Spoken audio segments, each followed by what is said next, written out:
নমস্কার সকলকে। আজকে আবার শক্তিপীঠের সন্ধানের দ্বিতীয় পর্বে আমি আপনাদেরকে পূর্বের দিন যে চণ্ডী মণ্ডপের পিছনের যে বটবৃক্ষটি দেখিয়েছিলাম তার সামনে যে মন্দিরটি, আজকে সেই মন্দিরটি আপনাদেরকে দেখাচ্ছি। আগের দিন যে বলেছিলাম কুমারেশ্বরী মায়ের মন্দির, মহাজাগ্রতময়ী শিলা, সেই যে বটবৃক্ষটি পিছনে তারই সামনে কিন্তু এই মন্দিরটি।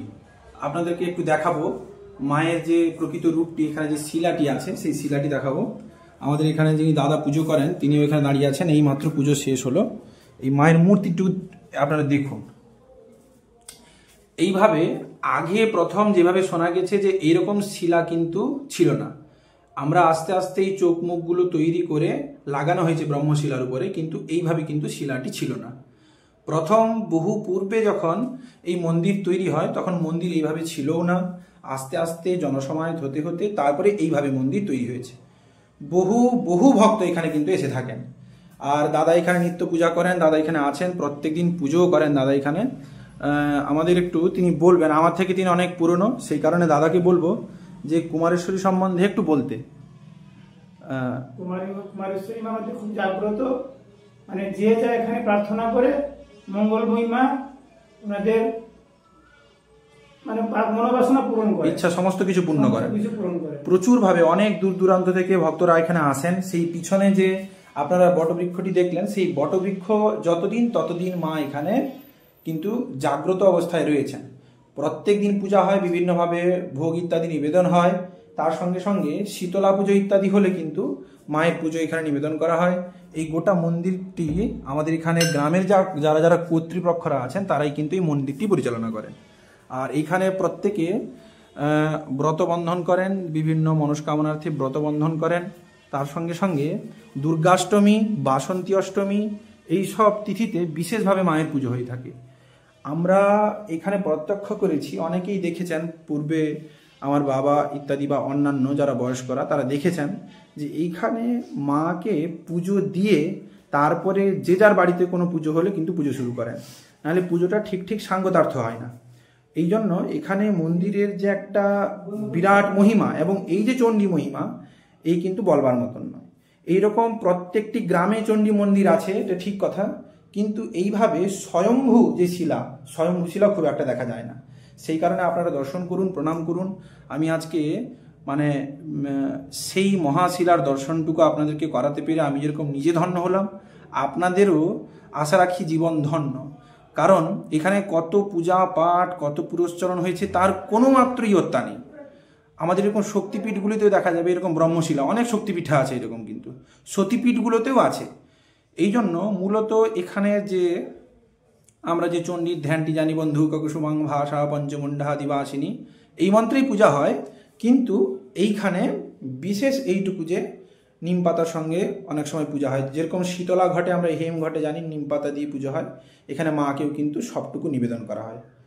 বহুদিন ধরে গ্রামে যারা যারা মানে পুরনো বয়স্করা তারা বহুবার মায়ের বহু প্রকার লীলা দেখেছেন, আগামী দিনেও দেখবেন। আমরা শুনেছি, আমরা কোনোদিন দেখিনি, কিন্তু বিশ্বাস করি, দেখেছি চোখে, যে যারা যারা এখানে মানত করেন তারা কিন্তু কোনোদিন মানে ফাঁকা হাতে বা খালি হাতে ফিরে যান না মায়ের কাছ থেকে।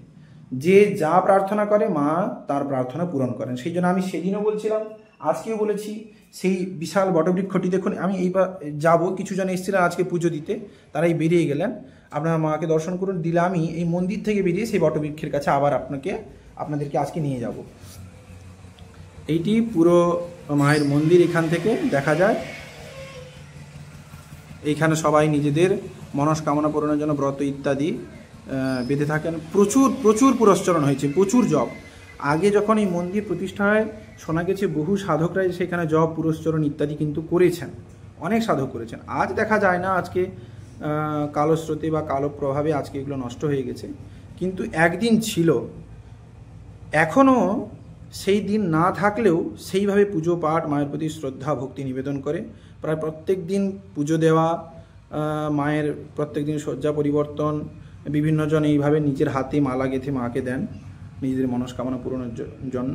তবে এইটুকু বলতে পারি, যারা ভক্তিমান সাধক তারা যদি এখানে এসে জপ ধ্যান পুরস্কার ইত্যাদি করেন তাহলে কিন্তু ফললাভ করতে পারবেন। এইভাবে মন্দিরের গেট দিয়ে বেরিয়ে যাওয়া হয়। বেরিয়ে গেলে এই মন্দিরটার একবারে পিছনে এইখানে কিন্তু সেই যে বটবৃক্ষটি যেটি আপনাদেরকে আমি সেদিন দেখাচ্ছিলাম, এখানে সেইটি, এখানে আজকে পুজো হয়ে গেছে। এখন দাদা একটু আগে সে পুজো করে গেলেন। এইখানে কিন্তু মূলত এই গাছটি যেটা দেখাচ্ছিলাম আপনাদেরকে।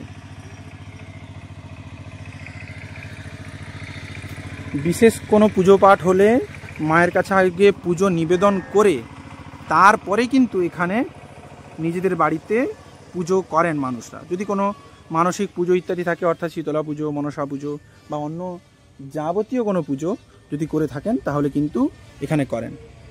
আর এই কিছুদিন আগে এখানে দেখা মানে গাজন উৎসব যে হয়, গাজন উৎসব, এখানে একটি শিব মন্দির আছে। এই যে শিব মন্দিরটা আপনারা দেখতে পাচ্ছেন, শিব মন্দিরটা এখন বন্ধ হয়ে গেছে বলে আপনাদেরকে আর দেখাতে পারবো না। এখানে শিব মন্দির আছে, এখানে ভৈরব মায়ের এইখানে মন্দির, মায়ের একবারে পাশে এই দুটো মন্দির, একবারে পাশাপাশি দুটো মন্দির, একবারে পাশাপাশি। এই সেই গাছটি। আরও সামনে এখানে আরও একটি মানে মায়ের মন্দির আছে, আমরা ছোটো মা বলে বলি। সেখানে আপনাদেরকে একদিন নিয়ে যাব। ভারতবর্ষে এরকম বহু গ্রাম আছে, ভারতবর্ষে এরকম বহু জায়গা আছে যেখানে কিন্তু মানে এইভাবে চণ্ডী যারা যারা আছেন এই চণ্ডীদেরকে কিন্তু দেখা যায়। এরা কিন্তু সেইভাবে মহাজাগ্রত শিলা। আমরা মানি কিংবা না মানি, আমি বহুবার দেখেছি, অনেক জায়গায় গিয়ে দেখেছি এমন কিছু কিছু শিলা যাদের উপরে আকার আকৃতি আছে। সাধারণ মানুষ কিন্তু সেই সব শিলাগুলির মহত্ব বুঝতে পারেন না। সাধারণত ভাবেন গাছের পাশে পড়ে আছে মানে ওই কোনো রকম একটু পূজা হয়, কিন্তু না, সেখানে যে কত একটি শক্তি বর্তমান, যে সাধক যিনি এইসব কাজ করেন বা যার সেরকম ক্ষমতা আছে তিনি কিন্তু বুঝতে পারেন। আমি সেই জন্য বলবো, আমরা শাস্ত্রে একটা শ্লোক পাই, পথিমধ্যে জ্যোতির্দৃষ্টা দেবম দৃষ্টা তথেই বচন, এইভাবে বলা হয় যে রাস্তার মাঝখানে যদি জ্যোতি বা সন্ন্যাসীকে দেখা যায় কিংবা দেবতাকে দেখা যায় বা দেব মন্দিরের কোনো অংশবিশেষও দেখা যায় তাহলে সেখানে শ্রদ্ধাপূর্বক প্রণাম নিবেদন করতে হয়। এই হচ্ছে তার মূল বক্তব্যের বিষয়। আজকে আমি আপনাদের সামনে মা কুমারেশ্বরীর যে দিব্য শিলা দর্শন করালাম। আপনারা যদি ভক্তিপূর্বক যে যেখানে থাকুন, আসতে পারুন কিংবা না পারুন তাতে কোনো কিছু যায় আসে না, কিন্তু ভক্তিভরে যদি কেউ মাকে প্রণামটুকু নিবেদন করেন, অন্তর্যামী মা তার কিন্তু মনোবাসনা অবশ্যই পূর্ণ করবেন। মন্দিরের দরজা বন্ধ করে দিয়েছেন দাদা, আমরা অনেকক্ষণ ধরে অপেক্ষা করছিলাম। অনেক ভক্তরা ছিলেন বলে মন্দিরের ভিতরে দর্শন করাতে নিয়ে আসতে পারছিলাম না। ভক্তরা যাওয়ার পর দাদা কিছুক্ষণ খুলে রেখেছিলেন। আর পুনরায় সেই বটবৃক্ষ আমি দর্শন করি। আজকের জন্য ভিডিও এইখানে রাখবো। আপনারা এই শক্তিপীঠের সন্ধানের যে পরপর এপিসোডগুলি চলতে থাকবে আপনারা কিন্তু দেখবেন। আমরা চেষ্টা করব পরপর এইভাবে বহু জায়গায় এমন সব চণ্ডী মন্দির, এরকম দুর্গা মন্দির, এরকম ভৈরবের মন্দিরগুলো আছে যেগুলো সাধারণ মানুষ জানেন না। বিশেষ করে আমাদের এইখানে আমরা বিভিন্নভাবে সেখানে গেছি, পুরস্কার করেছি, জপ করেছি, বুঝেছি তাদের মহত্ব কতটুকু। সেই জন্য মূলত যেগুলো লোকচক্ষুর ভিতরে আসে না, আমরা সেই সব জায়গাগুলো, সেই শক্তিপীঠগুলো, সতীপীঠ নয় শক্তিপীঠগুলো আমরা দর্শন করানোর চেষ্টা করব। সেই মাকে পুনরায় দর্শন করুন আপনারা, দিলে আমরা আজকের ভিডিও এইখানে শেষ করব। ওং বন্ধুকং কুসুমাং ভাষা পঞ্চমুণ্ডাদিবাসিনী স্ফুরচ্চন্দ্রকলারত্নং মুকুটাং মুন্ডমালিনীং ত্রিনেত্রাং রক্তবসনাং পিনন্নাত ঘটস্তনিং পুস্তকাং চক্ষমালাং চ বরং চ ভয়কংক্রমাৎ দদতি সংস্মরে নিত্যং মুক্তানন্মায়মানিতম। সকলকে নমস্কার, সকলে ভালো থাকুন, মায়ের কৃপায় সকলে সুস্থ থাকুন, এই প্রার্থনা পূর্বক আজকে আমরা এখানে আজকের ভিডিও শেষ করছি।